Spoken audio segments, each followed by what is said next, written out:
E aí, pessoal do canal Língua Presa, a gente está mais uma vez aqui com a conversa, já viu o sorrisinho dele ali, né, com língua presa, com o nosso querido Padre Tiago, né, que é do Seminário de Teologia aqui da Arquidiocese de Fortaleza, sempre ajudando, servindo ali na paróquia São José da Lagoa Redonda, com o nosso Padre Nazareno, né, que a gente teve o prazer de trabalhar com ele na paróquia de São José. E eu trouxe ele aqui hoje para ter mais uma gravação desse quadro de diálogos. E aí eu trago o Padre Tiago, peço para o senhor se apresentar, dar um alô aí para o pessoal. Bom dia, boa tarde, boa noite, boa madrugada. Ninguém sabe que horas vão ver, né? Fique à vontade, Padre Tiago. Bem, gente, saudações, um abraço fraterno a todos. É uma alegria participar aqui do canal do Macedo. Já que o convite, né, prontamente atendi para a gente levar esse bate-papo. Atualmente estou trabalhando no Seminário de Teologia da Arquidiocese de Fortaleza, compondo a equipe de formação dos futuros presbíteros. Nós somos 4 padres, cada padre fica responsável por uma dimensão. A minha dimensão aqui no Seminário de Teologia é o acompanhamento da vida litúrgica e espiritual. A espiritualidade da casa fica sob a minha coordenação. Então, atualmente, oficialmente, né, provisionado no seminário. É para não perder aquilo que é próprio do padre diocesano, que é o pastoreio, que é o encontro com o povo. Eu ajudo aos finais de semana na paróquia São José, Lagoa Redonda.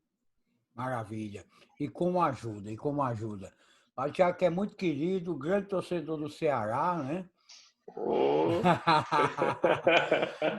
E que eu estava recordando antes de a gente começar a gravação que mais de um ano, né, passado, eu chegava para ele, eu estava gravando, porque eu ia cantar a missa, né, lá na Capela do São Roque, e enquanto o senhor fazia o sermão, eu gravava ali para escutar depois.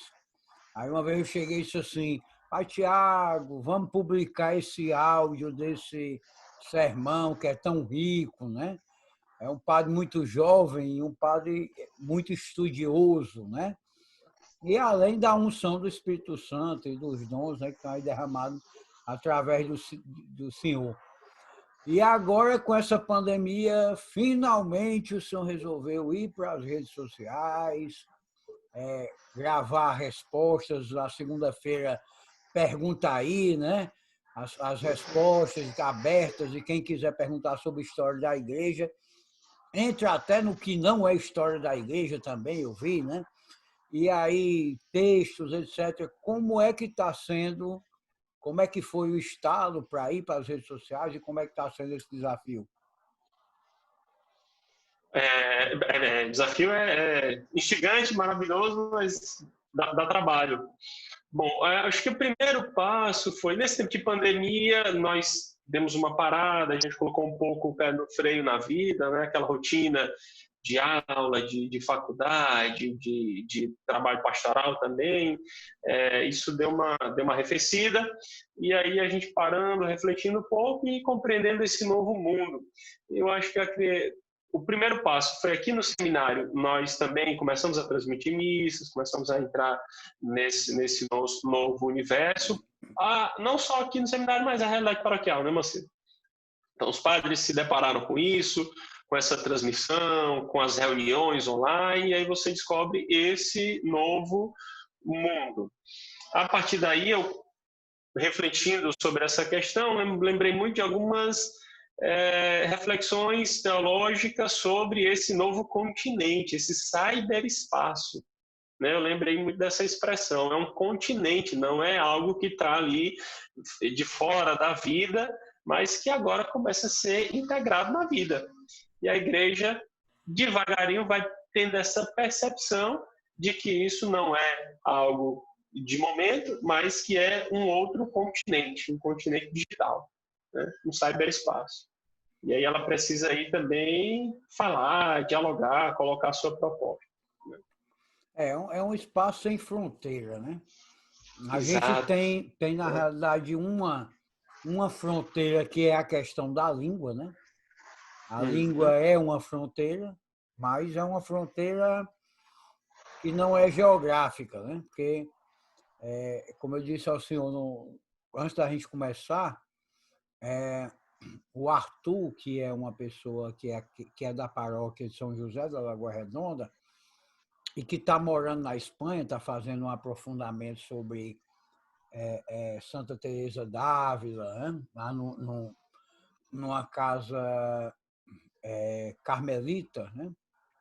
E ele já de lá já fez formação, quer dizer, gente de fora também já curtiu o canal Língua Presa aqui, já fez comentário, até em inglês já fizeram comentário no canal.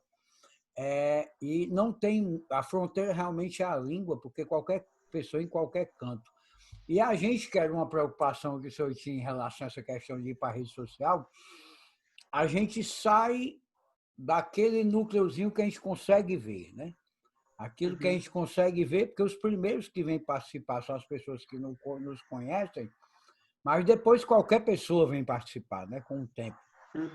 E como é essa questão de estar, porque de qualquer forma a gente está exposto, né? Como é essa questão de estar exposto, como é essa questão de receber, às vezes, um comentário desagradável, como é que o senhor está se preparando ou tem lidado com isso? Eu comecei recentemente, né? Então a iniciativa foi depois, só concluindo, terminando aquele link da pergunta anterior, eu também decidi fazer via faculdade um debate, uma conversa, né? Também uma live, como a gente está falando muito nesses tempos. Então, a partir daí veio o estalo de prolongar isso com página, com perfil, nas redes sociais. Como está muito incipiente para mim, está começando ainda com essa página, não vieram esses desafios, não chegaram ainda, né? E eu já tenho que pensar e me preparar sobre isso para lidar com essas adversidades, e isso é próprio, né? Desse novo mundo. É tudo muito novo, está sendo descoberto ainda por uma parte da gente, tem alguns movimentos que já estão no mundo digital, né, nesse novo continente. Mas para mim, por exemplo, é um negócio totalmente novo de estar produzindo conhecimento, de estar produzindo conteúdo, de estar interagindo, né? De estar engajado, né? Fala-se engajamento. Esse engajamento é novo para mim. Então não chegou ainda esse tipo de coisa, mas eu vou pensando e preparando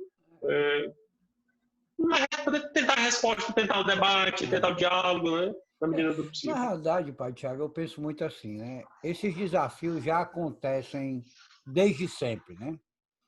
Talvez a escala é que tenha mudado, né? Como você tem um alcance maior e qualquer pessoa que está exposta tem mais possibilidade, o telhado fica maior, né? O telhado de vidro fica maior.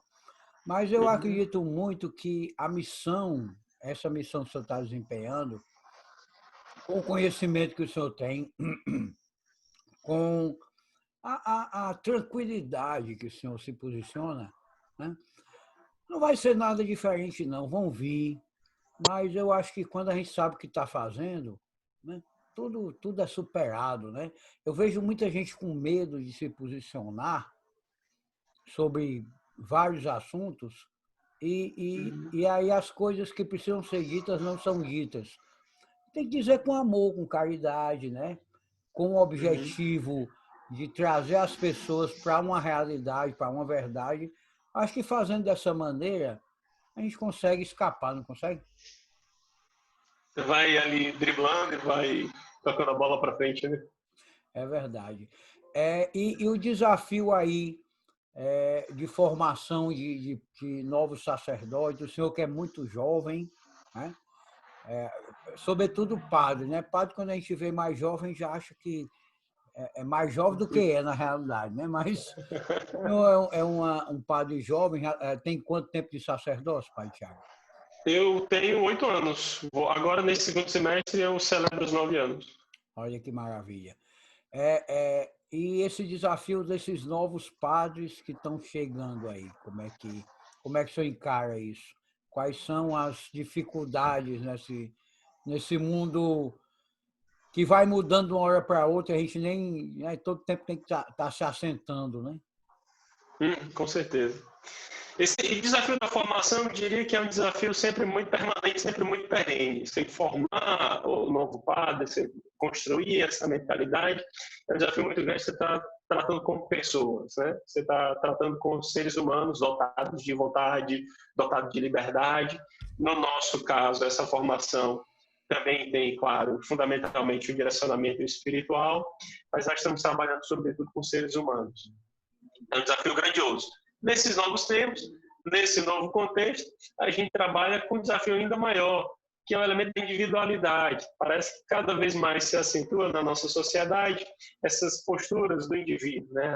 A redescoberta do indivíduo ela está caminhando para uma individualidade cada vez mais acentuada. Eu diria até a gente estamos exacerbando esse elemento da individualidade. Então, esse é um grande desafio. Como você vai trabalhar isso aí? Eu vejo seminaristas neste nosso contexto, muito sedentes de uma espiritualidade, de um caminho espiritual, mas eu vejo que o desafio agora é a gente trabalhar aquilo que se chama atualmente de inteligência emocional, de inteligência afetiva. Esse seria no meu ver, no meu entendimento, o desafio maior da formação no nosso contexto. Como que você vai levar esses jovens a uma maturidade afetiva, emocional, para lidar com as adversidades, para lidar com o diferente? A gente tem escutado muito, nesse aspecto que você está colocando, que hoje me parece que uma geração toda, praticamente, foi educada sem muita contrariedade, né? Uma geração que foi muito educada com os pais com medo de qualquer atitude mais de correção fosse confundida com falta de amor. Tem até um psicólogo nordestino, acho que do Pernambuco, eu não lembro o nome dele agora, que ele diz assim, os pais têm que... A primeira coisa que vem é o respeito. Depois é que o filho aprende a amar, porque uma criança não entende o que é amor, ele entende o que é respeito. E parece que houve uma geração toda que, diferente da geração anterior, que o excesso era o contrário, né? Era a falta de carinho, só o respeito, essa não. Parece que houve vamos chamar assim, um excesso de carinho e pouco respeito, pouco cultivo do respeito. E parece que chega uma geração que não gosta muito de ser contrariada, né? A famosa geração X, geração Y, geração Z, né? São gerações que não gostam de ser contrariadas. E isso está espalhado em tudo que é canto, nas empresas, nas escolas. E aí, como o senhor está dizendo, parece que está dentro dos seminários também, né? Dentro do seminário, porque você falando dessas gerações, a última geração é a Millennials. E essa geração Millennials a gente já está chegando no seminário agora. E é exatamente essa geração que foi de um extremo ao outro extremo, né? O desafio é levar isso a uma virtude do meio. Ao equilíbrio, né? Esse exato, equilibrar isso. É um desafio. Claro que a espiritualidade é um ótimo, não só método, mas é um horizonte para trabalhar isso. Mas o ser humano que está movido pelo espírito, está movido pela espiritualidade, tem as estruturas humanas. Então a gente tem que trabalhar ambas essas dimensões. E aí é um princípio que a gente aprende sempre na formação, é que não são gavetas, departamentos, né? Essas dimensões da vida do ser humano estão todas integradas ali. Uma coisa acaba impactando na outra. Às vezes você quer mexer numa característica de uma pessoa que você julga ruim e acaba impactando numa característica boa dela, né? Exato. É muito complicado. Eu, como leigo, né, aí no meio da sociedade, no meio do mundo de trabalho também, tudo, a gente percebe essas dificuldades todas, né, desde os funcionários aos clientes e tal. Essa cultura do individualismo que o senhor citou atrás é uma cultura que parece meio recorrente, né? Uma luta que de vez em quando está em voga. senhor falando da espiritualidade, até mesmo em termos de espiritualidade, né? Existem muitas espiritualidades que são meio que fuga, né? Eu costumo dizer que o cidadão prefere pegar 3 ônibus para frequentar um grupo, uma comunidade, um movimento bem longe da casa dele, porque parece que quando chega lá, entra em transe, sai da realidade, não é mais a realidade dele, depois tem sensações fantásticas e depois volta para a realidade, não consegue viver isso dentro de casa com os pais, com os irmãos, no trabalho, né? Uma luta grande. Isso eu acho que é um grande desafio. Eu costumo dizer que uma das coisas que Jesus veio combater é justamente essa visão muito intimista, muito pessoal, isolada da relação com Deus, né? Da relação com Deus, que já na época de Jesus tinha muita gente que gostava de cultivar essa relação, né? E aí, se nós alargarmos um pouco a discussão nas igrejas também, você vê outras igrejas que você também vai para uma igreja, vai para outra igreja, você vai migrando de igrejas também, muito nesse contexto, né? E aí, se a gente parar para refletir, sobretudo para a nossa igreja católica, a dimensão batismal é uma dimensão comunitária, né? Todos Então, os eu sou... sacramentos, né? Exato, o primeiro deles, e aí depois a vida eclesial, ela é comunitária. Então a gente tem que pensar o indivíduo ali, dotado de suas individualidades, mas inserido nessa vida de fé que é eclesial.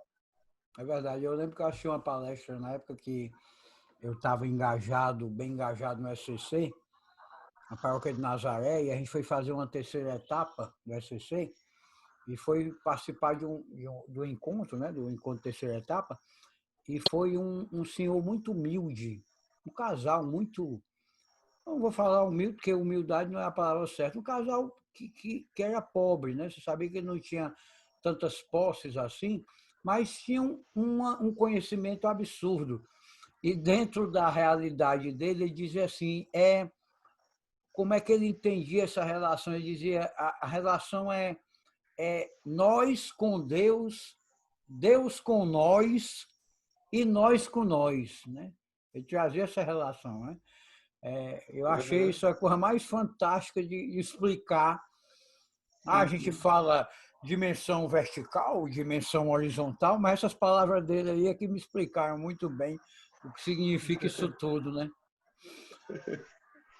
E é um grande É bonito desafio. isso, Né? né? Sim, sim.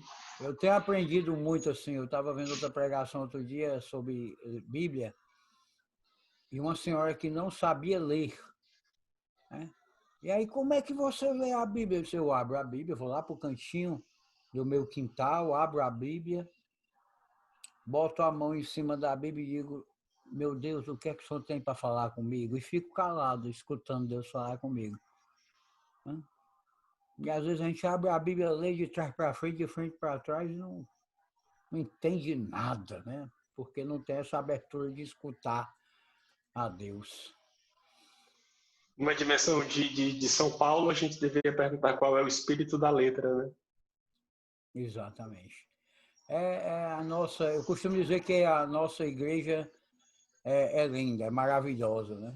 E nós temos que construí-la todos os dias. Para encerrar, eu acho que hoje está muito latente essa questão de polarização, né? E como o senhor falou, a gente tem que buscar o equilíbrio, né? Como é que o senhor enxerga esses extremos que vão entrando em conflito? É interessante que quando um está mais brigado com o Papa, com o Bispo, o outro critica, aí depois muda de lado, né? O outro lado já fica mais brigado com o Papa e com o Bispo, e o outro já faz de conta que não é. Como é que o senhor enxerga essa dimensão e como é que o senhor enxerga essa pretensão de conhecimento que eu vejo tanta gente ter? Não está questionando toda hora o bispo, está questionando toda hora o padre, está questionando toda hora o papa. Bom, se a gente parar para analisar de um modo muito objetivo e ter refletido, pensado pelo menos sobre isso algumas vezes já, Macedo, eu vejo algumas descobertas de alguns valores que o pessoal faz que, ao meu ver, são bem positivas. Você descobre alguns elementos, algumas coisas que foram esquecidas ou deixadas de lado, relegadas a um segundo plano, que são positivos, você traz à tona, você traz um novo modo de ver aqui a coisa, um novo modo de encarar a realidade. O grande desafio é, como a gente estava falando, da estrutura de indivíduo, desse indivíduo que não quer ser contrariado, desse indivíduo muito dotado de uma percepção de individualidade, né? Então, meu ponto de vista, a minha opinião é essa, isso é muito, muito interessante, mas a gente acaba caindo naquele extremo de não perceber a opinião do outro, né?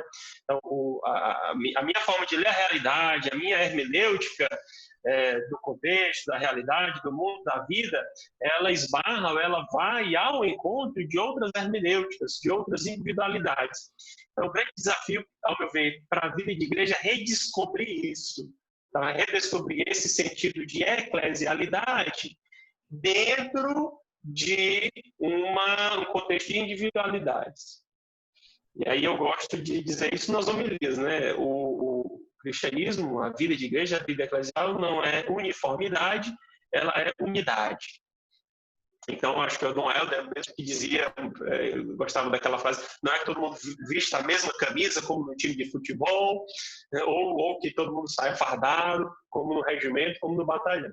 Cada um tem o seu modo de vestir, mas no final todos nós rezamos o mesmo Pai Nosso, né? Todos nós rezamos a mesma oração. Então, acho que o grande desafio hoje em dia seria perceber exatamente essas realidades eclesiais que sempre existiram, né? As opiniões, as visões teológicas, os movimentos, as reformas, elas sempre existiram na história da igreja. Você tem um modo de viver a fé que, em determinado momento, é confrontado por uma reforma. Essa reforma desestrutura. Então, isso sempre aconteceu, mas, bom, onde é que nessas reformas está aquela letra, naquele espírito da letra que a gente estava falando há pouco? Né? Onde é que se descobre essa eclesialidade aí? Eu acho que isso dá um pouco de luz e norteia a nossa realidade atual. É verdade, é verdade. Eu assisti aquele filme Dois Papas da Netflix, né? Não sei se você teve a oportunidade de assistir. Eu vi. Não assisti o filme na perspectiva de uma verdade. Assisti como um bom filme, como um entretenimento e que podia me levar a pensar. E não é dizendo que aconteceu, porque não sei se aconteceu ou não aconteceu, mas tem um momento em que o Papa Francisco, que eu amo muito, né? Eu acho uma sabedoria fantástica, se encontra com o Papa Bento XVI, que é outra sabedoria absurda, e eu não entendo por que esse tem que ser colocado como contraposição, porque os dois são extremamente sábios, e o Papa Francisco com propriedade dizendo que muitas coisas tinha que se enxergar a realidade, tinha que se entrar na vida do povo, né? Tinha que haver mudanças. E aí a resposta do Bento XVI foi fantástica, inclusive para mim, assim. Tá bom, Bergoglio, né? A igreja, 2000 anos, está toda errada. É você que está certo agora.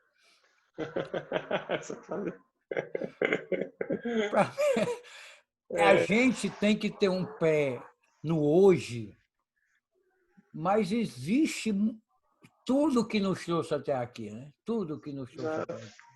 Exato. Então, é o grande desafio. Nessa relação dos dois papas, Macedo, eu lembro que alguns teólogos, alguns pensadores dizem que, na verdade, o Papa Francisco, ou o papado do Francisco, é uma consequência do papado do Bento. Em que sentido? Que o Francisco é uma teologia prática de uma teologia ratzingeriana. A Ratzinger é uma sumidade teológica, tem uma bagagem intelectual magnífica, mas muito perspicaz nas suas reflexões, de perceber exatamente essa tradição, mas de perceber as reformas que o momento necessita. Então, um pensamento teórico seria o Papa Bento XVI, e a consequência, numa teologia prática, seria o Francisco. E eu achei magnífico esse modo de ver essa continuidade na descontinuidade dos dois papas, né? E fala muito na igreja, muito na teologia de continuidade na descontinuidade. Se a gente lançar essa chave de leitura para os dois papas, é bem bacana. É verdade. Ver essa relação entre os dois. É verdade. E aí é porque a gente fica muitas vezes na superficialidade, né? Colocam uma roupagem no Bento XVI e colocam outra roupagem no Francisco, que na realidade não é nada disso, né? Nada disso, mas não é mesmo, né? E como é fantástico ler as coisas do Bento XVI e ver as coisas, como o senhor falou, acontecendo no Francisco, né? É fantástico. Pai Tiago, eu lhe prometi que não ia ser demorado, né? Eu agradeço demais assim, a oportunidade que o senhor deu da gente conversar aqui. Espero que a gente possa, já que nós estamos no meio virtual, ter novos momentos. O senhor faça uma formação aí para os catequistas aqui da paróquia de São João Paulo II, do Padre Daniel, que o senhor conhece aí.